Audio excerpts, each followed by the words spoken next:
Está justamente con nosotros Thaís Gadea Lara, periodista ambiental. ¿Cómo estás, Thaís? Cristian Loyacono te saluda desde Radio Universidad. Hola Cristian, ¿cómo estás? Acá a la par siguiendo lo que está pasando en el Senado. Bien, me imaginaba, por supuesto, porque obviamente hay muchos ambientalistas en este momento ahí, lo decíamos antes, en las cercanías del Congreso, en las puertas del Congreso. En primer lugar, ¿qué te parece, qué reflexión amerita, digamos, lo que ocurrió de la mañana, ¿no? Una protesta artística de justamente la gente de Greenpeace para que se sepa, para que se conozca, como siempre se tratan de hacer, sean los activistas que sean, digamos, ambientalistas o la protesta que sea, para que llegue a más gente, que es primero reprimida por la policía y después que reprimen a un camarógrafo que lo que está haciendo es cumplir con su trabajo. Lamentablemente no es sorpresa, porque no es la primera vez que vemos, ¿no? que las fuerzas de seguridad del gobierno reaccionan así, ya sea contra lo que se consideran manifestaciones pacíficas, porque no es que los activistas de Greenpeace estaban cometiendo un delito, ¿no? O estaban, no sé, destruyendo lo que eran la entrada al Congreso, simplemente era una manifestación. Y después, bueno, el ataque que tanto verbal en redes sociales o físico presencial que se hace a los trabajadores de prensa, lamentablemente es algo que hemos venido, ¿no? Viendo, y que tiene su caso quizás más dramático en lo que fue el fotógrafo Grillo, ¿no? Que todavía sigue recuperándose. Es triste, es preocupante. Como periodista, sobre todo, uno lo ve desde el ejercicio, ¿no? Periodístico y las limitaciones que se buscan establecer.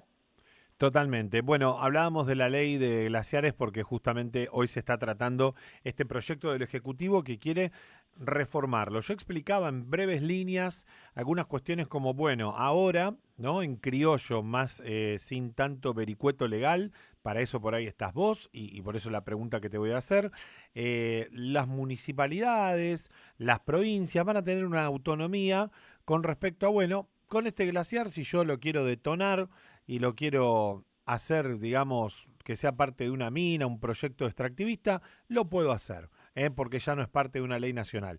¿Va por este lado el proyecto y qué cosas pone en peligro? A ver, es como bien decís, hay cosas como, ¿no?, que parecen muy técnicas, pero para tratar de bajarlo, ¿no?, a un lenguaje más llano. Básicamente lo que busca la reforma, ¿no?, porque acá en Argentina tenemos una ley de glaciares, lo que se está debatiendo ahora en el Senado es reformar, hacer cambios a esa ley de glaciares.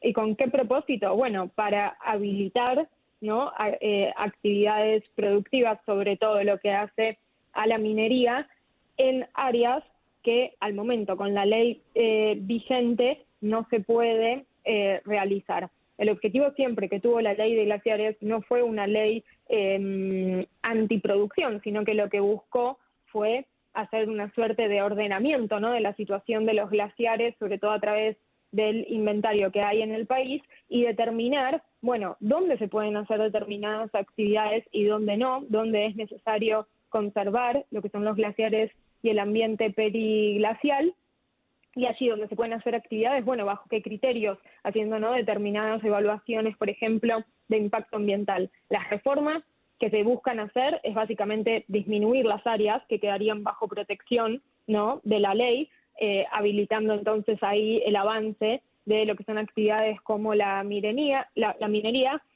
y termina liberando ahí, ¿no?, el accionar y dejando mucho a criterio, ¿no?, de las autoridades, que en este caso serían las provincias, de establecer, bueno, qué es lo que puede llegar a quedar bajo protección, e incluso determinar en qué casos es necesario hacer una evaluación ambiental estratégica, que es diferente de la evaluación de impacto ambiental, porque la estratégica tiene que ver más con una mirada más general, ¿no?, del impacto o de los riesgos que puede tener una actividad, y sobre todo en el largo plazo.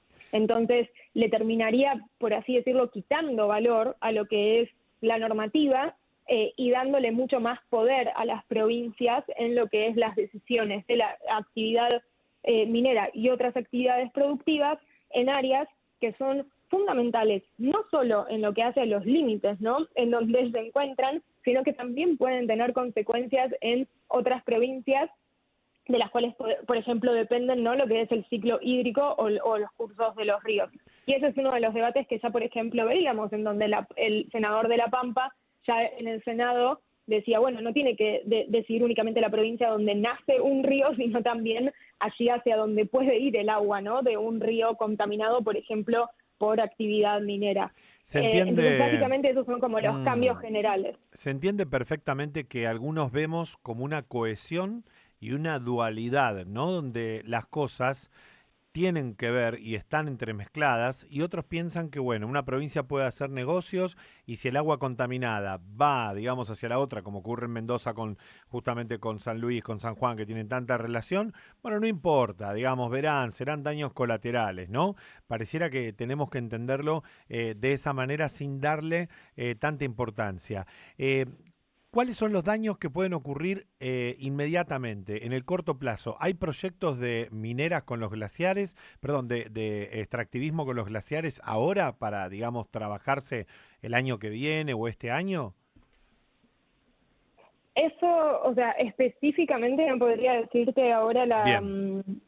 la respuesta, pero seguramente debe haber algo, ¿no?, en el detrás de escena. Digo, no es que estamos hablando de provincias en donde no se está ejerciendo minería, y esto es importante tenerlo en cuenta. De hecho, las provincias que más están a favor, ¿no?, y que vienen liderando y que han pedido al gobierno nacional la reforma, son provincias donde la minería es ya una actividad Mm. importante, como Jujuy, Salta, Catamarca, La Rioja, Mendoza y San Juan, ¿no?, sobre todo con litio y cobre. Entonces no es que no se está ejerciendo ahí la minería. Definitivamente lo que hay es una búsqueda de expansión de la actividad, siempre con esta promesa, y que es histórico, y coincidirás conmigo en que uno siempre viene escuchando desde hace años de que, bueno, no, hay que sacar a las provincias de la pobreza, y siempre el argumento es ese, ¿no? Y hace años que se viene ejerciendo la minería en el país y definitivamente no ha Nunca se logrado cae una resolver idea, esa nunca se situación. cae una idea para poder hacer algo mejor dentro del consumo interno, las economías regionales o una inversión genuina que no genere daño. Yo hablaba justamente de la película de Pino Solanas, Tierra Sublevada, hace un ratito anteriormente, con lo que ocurría en San Juan, ¿no? Y ocurre lo mismo, se sigue repitiendo la historia. Sí, exacto, porque también ahí después uno tiene que ver en, bueno, va a ser, y lo pongo el ejemplo, ¿no?, con el litio, va a ser, digamos, la extracción del litio para que Argentina se ocupe después de producir las baterías para los autos eléctricos, o va a ser la extracción de litio para que se lo lleve una empresa multinacional y después Argentina termine comprando las baterías de litio a China, ¿no? Y ahí está después, digo, si hay una terciarización, si realmente se va a generar empleo local, que lo podemos ver en la mayoría de las provincias. Lamentablemente no es lo que históricamente ha ocurrido, ¿no?, sea con minería o con, por ejemplo, la actividad de explotación de petróleo y otros combustibles fósiles. Entonces Mm. ahí está el tema. Y también esto de ponerlo, porque escuchaba a algunos que defendían lo de la reforma, ¿no?, en que no tiene que ser, y es algo que escuchamos mucho, esto de, bueno, el debate de desarrollo versus ambiente. No, uno acá tiene que hacer, o sea, actividades productivas, pero la variable ambiental no puede ser algo totalmente separado. Es algo que hay que tenerlo en cuenta, ¿no? Y en esto que vos decías, bueno, en el corto o en el largo plazo, no se está teniendo en cuenta eso, no es solo el impacto que pueda generar hoy, sino cómo podés llegar a realizar un daño, ¿no?, irreversible, afectando algo que es el ciclo hídrico, que eso después va a estar combinado con un montón de otros impactos indirectos, ¿no?, que vas a generar. Y algo que me parece importante La también vida de, misma en esas zonas de los sí, pobladores rurales, los animales que comen, los animales de los que viven y el empleo justamente también, digamos, afectado por la salud de las personas, como ha ocurrido en los lugares que están contaminados.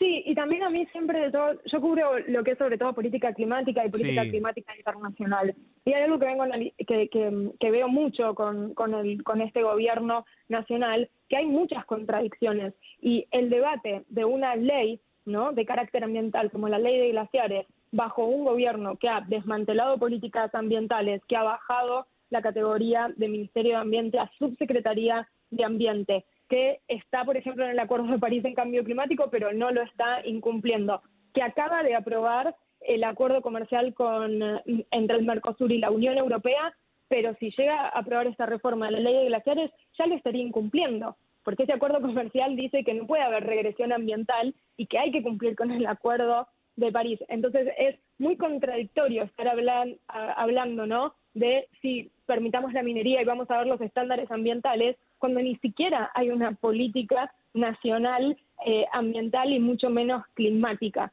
Escuchaba a algunos senadores recién defendiendo y hablando de, bueno, los minerales que se necesitan para la transición energética. ¿Qué transición energética? Si no tiene una hoja de ruta para eso, el gobierno lo único que ha estado diciendo siempre fue despotricando, ¿no?, en contra de la Agenda 2030. Entonces me parece que también hay que poner como estos debates, que son bien locales, porque se trata de intereses sobre todo de algunas provincias, pero también en el marco de estas contradicciones nacionales e internacionales que tiene la postura del gobierno. Muy clara, la verdad, un placer haber hablado con vos porque nos diste un panorama completo también de lo que es el marco de esta ley y te dejamos seguir mirando, por supuesto, el debate, donde hay que estar muy atentos para todo lo que ocurre. Bueno, gracias por la conversación, seguramente volveremos a hablar, y algo para tener en cuenta es que hoy sería, en caso de que se apruebe, sería la media sanción, ¿no? Para no generar confusión, no sería ya la modificación de la ley, sino que en caso de que hoy haya una aprobación, después tendría que continuar el proceso en diputados. Totalmente. Muchas gracias, Thaís. Gracias a vos, Cristian. Adiós. Thaís Gadea Lara, ella es ambientalista, es periodista especializada en temas ambientales y, como lo decía, cubre todo lo que tiene que ver con las noticias internacionales y nacionales. Excelente esto que dijo a lo último, que es muy claro, No se cumple con el acuerdo de la Agenda 2030. La Agenda 2030 es una agenda internacional específica para lo que es medio ambiente, ¿no?, para bajar la huella de carbono, para, por supuesto, bajar la contaminación, para reciclar más, para tantas áreas que hay dentro del medio ambiente, las cuales tienen que ver con la vida diaria y con la relación, y tiene una contradicción enorme porque la ley habla también de no ser regresiva, de no ir atrás. Bueno, y esto haría todo lo contrario.